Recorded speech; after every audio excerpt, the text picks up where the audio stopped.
नमस्कार साथियों, आप सभी का स्वागत है हमारे प्यारे से चैनल बीएससी व्यू में। आज जहां पर हम आपको बीएससी फर्स्ट सेमेस्टर के जूलॉजी का एंडोप्लाज्मिक रेटिकुलम, ये जो हमारी सेकंड वीडियो है इसकी इंपॉर्टेंट क्वेश्चन वाली, जो कि इस सीरीज़ में आपको मिल रही है। तो एंडोप्लाज्मिक रेटिकुलम बिना समय बर्बाद किए हम चलते हैं, और आप अगर चैनल पर नए आए हो तो चैनल को सब्सक्राइब कर लीजिए। तो इंट्रोडक्शन।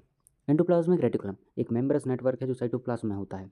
ये मटेरियल ट्रांसपोर्ट की तरह काम करता है, मतलब कोई भी मटेरियल ट्रांसपोर्ट करना है उसी के लिए काम करेगा। Found only in eukaryotic cells, ये केवल यूकैरियोटिक सेल्स में पाया जाता है। अब इसका डायग्राम समझ लेते हैं। देन डायग्राम काफ़ी कुछ हार्ड नहीं होता इसका, जैसे कभी बनाने को आ जाए तो बना लीजिएगा। एंडोप्लाज्मिक रेटिकुलम के दो पार्ट होते हैं, जैसे कि इसमें दिख रहे हैं, ये अभी आगे जाके पढ़ेंगे हम। इसमें ये राइबोसोम्स होते हैं, देन सिस्ट्रेन होती हैं, सिस्ट्रेन स्पेन ये न्यूक्लियस होता है। आगे बढ़ते हैं। तो इसकी खोज किसने की थी? इसकी खोज Ernst Fullam, Keith Porter and Albert Claude discovered endoplasmic reticulum. इन तीनों ने मिलकर इसका खोज किया था। और first seen under electron microscope के अंदर इन्होंने पहली बार देखा था इसे। और इसके स्ट्रक्चर पे आते हैं तो स्ट्रक्चर में इसके तीन पार्ट होते हैं।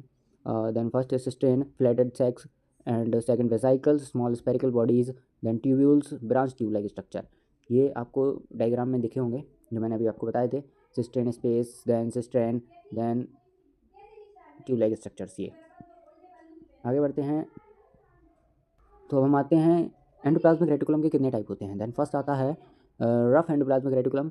राइबोसोम्स प्रेजेंट होते हैं इसके अंदर, प्रोटीन सिंथेसिस के लिए रिस्पॉन्सिबल होता है। Example pancreatic cells. और second smooth endoplasmic reticulum, ribosomes absent होते हैं, lipid synthesis, detoxification, calcium storage में हेल्प करता है। Example like liver, muscles.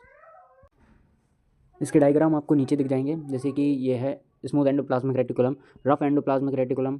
तो स्मूथ एंडोप्लाज्मिक रेटिकुलम कुछ ऐसा दिखता है और रफ एंडोप्लाज्मिक कुछ ऐसा दिखता है।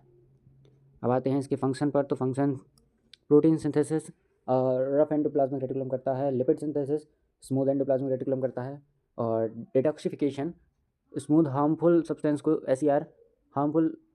को न्यूट्रलाइज करता है। फोर्थ इंटरसेलुलर ट्रांसपोर्ट, सब्सटेंस एक जगह से दूसरी जगह ले जाता है, सीधी बात है। और फिफ्थ पे आते हैं तो प्रोवाइड सपोर्ट, सेल का स्पेस मेंटेन करता है। और sixth forms nuclear membrane, nucleus के आउटर मेम्ब्रेन से जुड़ता है। आगे बढ़ते हैं, एग्जाम्पल पे आते हैं इसके, और उसके बाद वीडियो समाप्त हो जाएगी। सेल को एक फैक्ट्री समझो, like rough endoplasmic reticulum productive unit protein बनाता है, then smooth endoplasmic reticulum chemical lab, lipids and detox, और Golgi packing and delivery centres. ये सिंपल हैं, ये एग्जाम्पल हैं कुछ इसके, ये रीड कर लीजिएगा। और thank you for watching, and BSc view को सब्सक्राइब कर लीजिए अगर नए हैं तो, और पुराने हैं तो वीडियो को लाइक करके ही जाइएगा दोस्तों। तो मिलते हैं हम अपने अगले इंपॉर्टेंट टॉपिक में, तब तक के लिए जय हिंद साथियों।